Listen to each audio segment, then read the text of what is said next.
14 de setembro de 2017, um dia que ficou marcado nas paredes do Diretório Livre do Direito e na vida dos estudantes negros da UFSM. Fora negros, o lugar de vocês é no tronco, fora negrada. São mais do que rabiscos na parede, denunciam uma ferida aberta que insiste em não cicatrizar. E aí naquela hora ali já ninguém mais sabia o que fazer, a gente já não conseguiu nem mais terminar a reunião, só pensando o que a gente faria com aquilo que estava escrito, né? Visto que um mês antes a gente já tinha visto o desenho das suásticas nazistas lá e já tinha sido feita toda uma mobilização, a Polícia Federal já tinha sido acionada, os demais órgãos da UFSM também. Então a gente ficou pensando, né? O que levou a pessoa a escrever aquilo ali e por que a pessoa se sentiu segura o suficiente para voltar a escrever agressões ali naquela parede? As frases racistas escritas aqui, na parede do Diretório Livre do Direito, se dirigiam a dois estudantes, o Elisandro e a Fernanda. O episódio causou indignação e reacendeu uma discussão em torno do tema em toda a comunidade de Santa Maria. Imediatamente a gente entrou em contato com a Fernanda e com o Elisandro, que foram citados, e conversou com eles assim para ver o que eles, enquanto vitimados por aquilo, queriam fazer com aquilo, né? E a resposta deles foi o que a gente já imaginava, né? Da gente conseguir escrachar o racismo que a gente estava percebendo ali e a gente entrar em contato com os órgãos da UFSM. E o diretório se propôs na mesma hora a fazer um ato de intervenção antirracista na segunda-feira, com falas, com faixas, com cartazes, com apresentações culturais de artistas negros aqui da cidade, justamente para demarcar e para dizer que esse é um espaço nosso, para dizer que independente das ofensas que estavam escritas ali, a gente vai permanecer aqui, a gente vai continuar no prédio, a gente vai continuar com as nossas conquistas enquanto povo negro e a gente não vai dar nenhum passo atrás, né?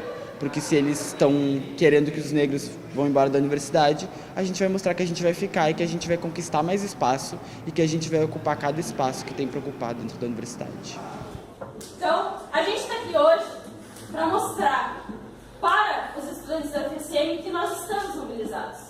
Que ninguém dentro dessa universidade, dentro dessa sociedade que a gente vive, vai chegar e vai desferir tamanho ataque ao povo preto da UFSM e sair ileso. A gente está aqui para mostrar para vocês que se existe gente dentro dessa universidade que não quer ver preto, vai ter preto em dobro. Que se tem gente dentro dessa universidade que entende que o lugar do negro não é na universidade, ele vai estar aqui, ele vai sentar do teu lado, ele vai apresentar o trabalho contigo e ele vai estar aqui. Nós estamos aqui passando para deixar muito claro que, em primeiro lugar, nós não vamos aceitar esse tipo de situação em que tentam nos coagir a sair da instituição. Todos nós que estamos aqui, seja por cotas, por universal, seja conforme nós entramos por méritos próprios, todos vocês sabem o quanto é difícil entrar numa federal, o quanto é difícil sair numa federal, mas uma coisa é certa, não vamos sair simplesmente porque estão dizendo saia. Da universidade, no espaço público, foi feito para todos.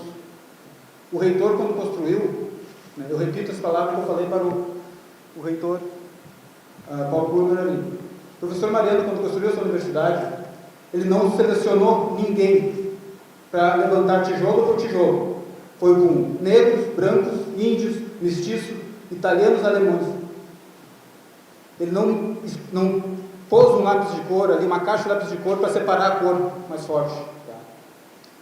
Essa agressão foi realizada, a minha Fernanda lá, ela quase me tirou da universidade. Quase me tirou da universidade graças à Fernanda, ao professor Rafael, que lá está, a professora Alina, a professora Deborah, e aos meus amigos, negros e brancos da Universidade Federal de Santa Maria, que no primeiro momento foi quem aparou, eu e a Fernanda. Eu acho que o que mais doeu, não tenho certeza que o que mais doeu na gente é o fato de que provavelmente foram colegas nossos, pessoas que, se a gente não conseguir identificar, elas vão se formar no curso de Direito, elas vão ser juristas, elas vão levar esse racismo para dentro do Poder Judiciário, que já está bem saturado de racismo, a gente sabe disso. E, apesar de ter sido sofrido esse momento para nós, ter sido um baque, cada um reagiu de uma forma. Eu ignorei no início, aí depois que eu fui lidar melhor com isso, o Elisandro também ficou mais chocado, daí depois mas agora estamos os dois reagindo muito bem.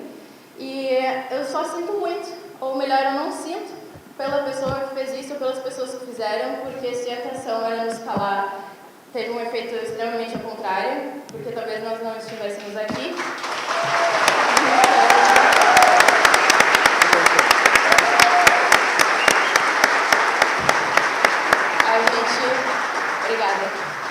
A gente vai continuar na luta. O negro ele não está aqui para ser tolerado. Nós não precisamos que nos tolerem. A palavra tolerância é aplicada a essa questão de forma totalmente equivocada. Nós precisamos o quê? É do respeito enquanto seres humanos que somos. Né? E aí dotados de dignidade, dotados de condições, dotados de tudo que é inerente à pessoa humana. Seja ela branco, preto, amarelo, vermelho, não interessa. Então, esse respeito nós precisamos ter. O respeito a quê? Às nossas convicções, sejam elas políticas, culturais, que nós temos e que nós carregamos entre nós. No Brasil, 54% da população se autodeclara negra ou parda. Mas apenas 12,8% destas pessoas estão nas universidades brasileiras. Aqui no FSM, dos mais de 4.000 alunos que ingressaram em 2016, apenas 628 são autodeclarados negros. Números que comunicam apenas parte do nosso cotidiano. Afinal, como é ser negro dentro de uma universidade pública majoritariamente branca? Veja, é muito improvável, eu diria que é impossível você pensar no Brasil uma universidade que não seja racista no sentido estrutural da palavra. Certamente que você não irá encontrar, pelo menos até agora, né, até esse momento, universidades que, aqui no Brasil, pelo menos, mas já houve casos, né, em outros lugares do mundo, nos Estados Unidos, na África do Sul, então, em que você teve segregação racial na universidade, ou seja, a institucionalidade era expressa no sentido de separar negros e brancos. Havia universidade de negro e de branco. Aqui no Brasil, isso não há, mas há racismo, porque a sociedade brasileira ela é racista. Ela é racista porque ela normaliza, naturaliza espaços de negro e branco. E a questão racial é uma questão de espaço. É fundamental para que você racialize indivíduos, você assujeite indivíduos transformando-os, né, em pessoas identificáveis a partir da noção de raça, que você as coloque dentro de um espaço específico. E a universidade no Brasil, por conta do que eu acabei de falar há pouco, sobre a desigualdade, não é espaço de preto. A universidade não é espaço de negro, nunca foi no Brasil. Né? Então, o que você teve é um movimento assim, muito forte, muito vitorioso, muito heróico, do movimento negro, que já vem há muito tempo, isso já começa já nos anos 30, mas ganha força mesmo e ganha uma pauta específica no final dos anos 70, anos 80, que é o movimento de você ocupar, dos negros estarem na universidade. É bem complicado, porque o racismo ele te atinge aqui dentro, eu diria em 2 âmbitos assim, principais. Ele está no micro, ele está nas relações interpessoais, então às vezes é uma resposta que o professor te dá, que ele não precisa nem colocar algum elemento, mas o tom, a maneira, o fato dele poder te dizer aquilo na frente das pessoas, como eu já passei por N situações, ou colegas às vezes também, por causa da socialização deles e onde eles habitavam, então eu tenho cabelo cacheado, então aquela questão de vir, tocar, não sei o quê, ou me perguntar coisas como se mais uma lógica, a gente chama uma lógica meio zoológica, assim, que é uma coisa distante, então é uma curiosidade. Então isso, às vezes de maneira agressiva, às vezes não de maneira agressiva, isso te toca no micro, assim. E no macro, a universidade, ela replica tudo que tem lá fora, né, enquanto instituição. Então, tu perceber aonde estão os sujeitos negros na universidade, tu começar a querer buscar referência e tu vê que teus professores não são negros. Então tu quer falar sobre isso, mas tu vai falar com uma pessoa que talvez nem entenda a questão que tu tá colocando e nem tenha capacidade para te compreender, para te responder da maneira que tu quer, sabe? Então às vezes até é uma questão de formação dos professores também, por serem sujeitos brancos. Aí tu começa a perceber que nos lugares de poder, então nas diretorias de centros, departamentos, nas reitorias, nas pró-reitorias, não tem sujeitos negros para te espelhar, ou às vezes tem 1 ou 2, daí tanto que tu acaba criando um laço com essas pessoas também, E quando tu percebe que esses sujeitos eles sempre estiveram ali no teu olhar, só que ele estava invisibilizado pelo véu que a sociedade usa de esconder, silenciar esse assunto, mas que eles estavam ali, eles estavam na portarias, eles estavam as faxineiras da Suclim, elas entravam na tua sala, mas elas não entravam contigo para estudar, elas entravam para retirar o lixo, essas coisas tu vai percebendo e tu vai vendo, não, realmente, quando falam que a universidade não foi um lugar pensado para negros, vendo hoje em dia, tu vê que ela não foi pensada. A gente percebe desde o currículo do curso, que a gente vive num currículo que é europetizado, a gente não estuda autores negros, a gente não estuda, eu faço artes cênicas, a gente não estuda o teatro negro no Brasil, a gente não ouve nenhum escritor negro, a gente não sabe nada sobre isso. E eu entrei na turma, tinha eu e um colega, que não vai se formar comigo, enfim, negro, e hoje eu sou a única mulher negra da turma, né? Então é pesado fazer parte desse lugar. E quando a gente tem essa consciência de eu sou uma mulher negra, é pesado falar desse lugar também. Porque é só tu falando de uma coisa que só tu sente, que só tu conhece. E que não deveria ser assim, entende? Todos deveriam saber desse racismo no Brasil. O racismo não é uma responsabilidade nossa enquanto negros, né? Esse racismo institucional a gente pode ver, por exemplo, no epistemicídio, quando não existem autores dentro da academia que sejam reconhecidos, autores negros, que a gente possa estudar e que a gente possa compreender a visão de mundo que eles tinham. A gente não tem essas cadeiras que obedecem, que atendem à Lei 10.693, para o ensino da cultura afro-brasileira nas licenciaturas aqui na UFSM, por exemplo, né? A gente entende sim que esses processos eles são estruturais, que eles demoram para ser implementados, ainda mais quando eles são contra-hegemônicos, quando eles são contra a corrente, mas que a gente entender que é necessário a gente colocar esse debate, que é necessário a gente pautar isso dentro da universidade e conseguir conquistar isso como forma de afirmação da nossa presença aqui dentro é muito importante, né? E que a gente transformar a sociedade, que é uma das missões da universidade, ela vai conseguir realmente se efetivar quando a gente conseguir fazer um debate sincero de como o racismo está dentro da universidade e como que ele está se perpetuando e a forma de combater ele. Ser negro dentro de uma universidade pública é resistir, ampliar o olhar não só teu sobre o mundo, mas das outras pessoas sobre o que tu passa também. Mas que tudo isso é um processo doloroso, tu vai passar por constrangimento, tu vai passar por algumas dores dentro da tua graduação, mas tu tem que te manter firme, porque, enfim, ainda ser negro no Brasil é não ter uma pós-graduação, é não ter um diploma, tá ligado? Então acho que a partir disso é o que eu consigo pelo menos me manter e seguir, ter uma missão, vamos supor.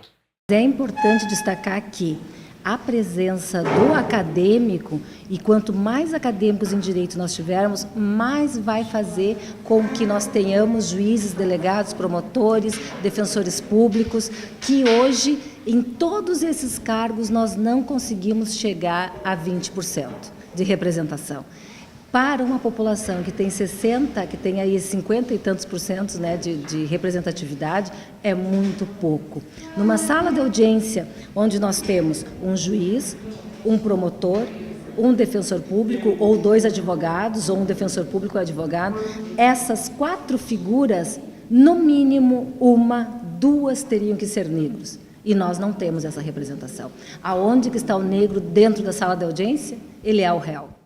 Convido as pessoas a pensarem no seguinte: eu convido as pessoas para que, além do choque com a violência explícita, que é essa pichação, que é importante, que as pessoas se choquem também, por exemplo, com a quantidade de pessoas negras no corpo docente, que as pessoas se choquem com a quantidade de pessoas negras no corpo discente, que as pessoas passem a verificar também quantos são os negros nos chamados cursos, nos cursos que dão mais prestígio.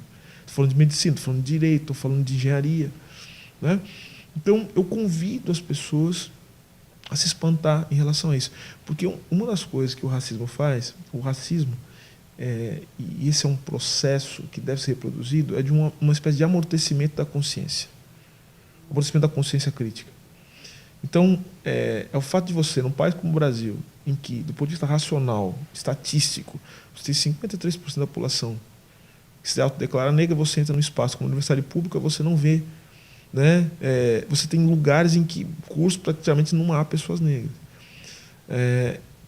E o que deve nos chocar e nos espantar, tanto quanto a pichação, que eu quero ressaltar, é a explicitação da desigualdade, da violência racial, que ela atingiu um nível crítico, que nem os pactos de civilidade mais vigoram, né?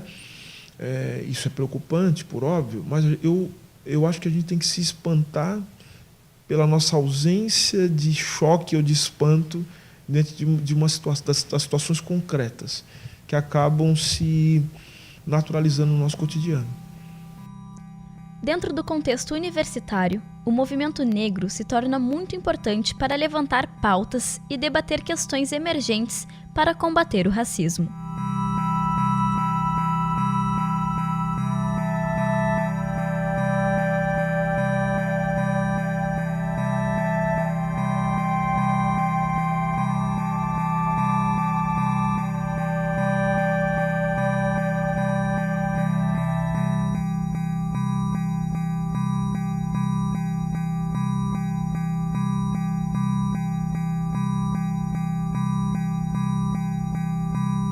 Todas as conquistas que chegaram ao povo negro, eles foram frutos da luta do próprio povo negro. E invisibilizar isso é invisibilizar a história desses sujeitos negros, né? Então, o movimento negro já está aqui na universidade há um bom tempo. Então, tipo, já tem uma galera que já milita, que já constrói, já carrega a pauta, que já está nos mestrados, pós-doutorado já se formaram. Então, já tem uma história escrita aqui dentro, mas tem muita coisa para avançar. E o que é bem complicado é porque a gente tem inúmeras pautas. Então, é desde do Black Power na fileira da frente da sala, a cotas na reitoria, cotas na pós-graduação. Aí tu vai para o contexto do debate da segurança, então postura dos guardinhas, perseguição dentro da universidade, o próprio uso de drogas, como ele se dá para estudantes brancos, estudantes negros dentro da universidade, como é a repressão, sabe? Então, a gente vai tentando empurrar de todos os lados para tentar conseguir alguma coisa, assim. Acho que o movimento dentro da universidade é importante para pessoas como eu, que entraram, tipo, sem saber nada e precisavam de um suporte. É um lugar de respirar e é um lugar de existir, porque a universidade, ela muitas vezes nos oprime de uma forma que a gente não vê, não tem para onde correr. E o movimento negro é um respiro, é como dizer, não, aqui eu existo, aqui eu sou protagonista, aqui eu falo por mim, aqui eu falo pelas pessoas que confiam em mim, aqui eu sou ouvido. Então o movimento é um lugar de existir dentro da universidade, para nós enquanto negros, né? O movimento negro, acho que dentro da cidade e dentro da universidade, ele surge, eu acho, como um processo não só de demarcar lugar, tá ligado? Eu acho que não é só ocupar lugar, mas eu acho que de ampliar mesmo novos olhares e muito mais que querer chamar atenção pro que acontece no racismo institucional, tudo que vem acontecendo dentro da universidade. Eu acho que é o momento da gente se olhar e conversar um pouco, sabe? Porque eu acho que a gente passa pela escola, a gente chega no ensino superior conversando muito pouco sobre o que a gente passa. Quando a gente se coloca à frente de algumas coisas dentro do curso, nas disciplinas, e quando tu não consegue ter ver dentro de um currículo, eu acho que surge o movimento negro, algumas pessoas que tu consegue conversar e consegue ver o que está passando, seja pelo lado positivo ou negativo, uma outra pessoa também está passando. E aí, a partir disso, é colocar o debate, né, do racismo, né? Porque enquanto a gente estiver sofrendo esse tipo de coisa dentro da universidade, e não eu particularmente, mas alguma outra pessoa negra, o racismo ele ainda tem que ser discutido. E eu acho que esse é o sentido do movimento negro, como parte dele, pelo menos. Tem várias coisas para avançar e os estudantes negros estão aqui fazendo resistência, né? Às vezes a gente para e escuta algumas narrativas de alguns estudantes, até dentro do próprio movimento estudantil, olha só como está surgindo mais, agora a galera está se empenhando, mas não, esses estudantes sempre estiveram aqui, sabe?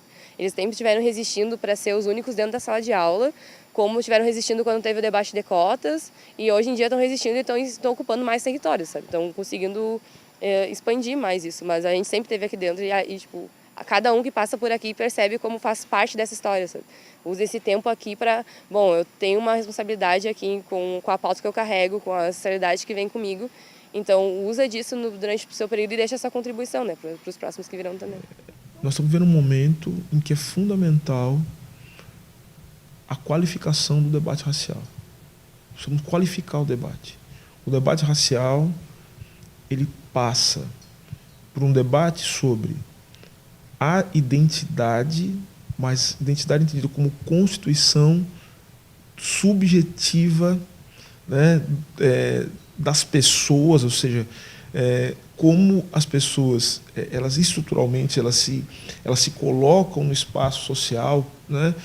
Como elas se reconhecem, como elas trabalham com alteridade, porque isso faz parte da vida social. Então nós temos que entender como é que se dá esse processo, porque daí a gente vai entender o processo de racialização, né? Como é que se dá a identificação racial, porque daí, aí sim a gente começa a qualificar os debates, por exemplo, sobre branquitude, começa a qualificar os debates sobre privilégio, começa a qualificar os debates sobre colorismo, sobre a questão entre ética, política e estética negra, que daí a gente qualifica o debate, a gente não fica na superfície. Se algum negro entrou na Universidade Federal, entrou em qualquer curso de Direito de Santa Maria, por entrar, a partir de agora ele não está aqui por entrar. Ele tem uma obrigação. Nós temos obrigação para com uma parcela da maior parte da sociedade brasileira. É esse compromisso social nós temos. Porque se eu estou aqui hoje, estou fazendo uma fala, é porque outros passaram por momentos terríveis para que eu aqui estivesse. Se o Lisandro passou por esse momento agora, ele passou para que outros possam entrar nessa universidade daqui a 5 anos, daqui a 2 anos, daqui a 3 anos, e ter um tratamento diferente. Ou não se sentir diferenciado dos demais, que também é muito importante que a gente traga. Então, essas questões todas, elas são inerentes a esse momento. Um momento importante, um momento em que a gente precisa sentar, precisa se organizar, precisa refletir e ter, sim, ações efetivas, ações permanentes. Não é um dia fazer um evento e daí amanhã todo mundo para a sua sala, cada um cuida da sua vida e segue o baile. Não, o ritmo do baile muda. E nós temos a oportunidade de mudar esse ritmo a partir de agora.